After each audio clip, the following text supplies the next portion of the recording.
Good morning mga kalibre. So gawa muna tayo ng Daikin na floor mounted. So mayroon na tayong ano dito. So ito yung testingan natin. So ito yung outdoor. Yung outdoor nito pang 5TR pero pwede naman siya gamitin pang testing. So marami dito ang mga board mga kalibre. So indoor, may indoor ako ng 5TR. So pwede rin ititesting natin yan sa 3TR. So mayroon din ako modelong indoor na may gas sensor. So ito. So marami na tayo ngayong i-repair dito na ano, mga board na Daikin na 3TR saka 5TR. So mayroon din tayo dito mga kalibre na pang testing mga Daikin. So kompleto na tayo sa testingan natin ng Daikin mga kalibre. So ito mayroon tayong 2 HP hanggang 3 HP. So parehas lang naman yan ang Daikin natin na 2 HP hanggang 3 HP. So parehas lang yan sila. Ang pinagkaiba lang dyan yung pan motor. Yung isang klase na pan motor, yung 5 yung wire. 5 ang wire.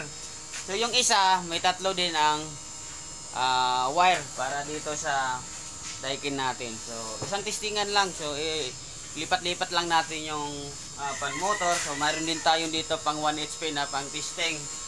So ngayon nagtitesting tayo ng LG. So ito mayroon tayong Daikin na pang 1.5.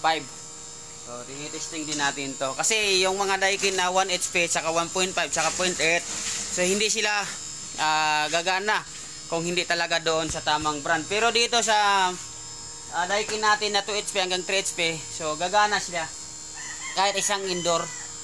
So iiba-ibahin lang natin yung pan motor. Ayos mga kalibre.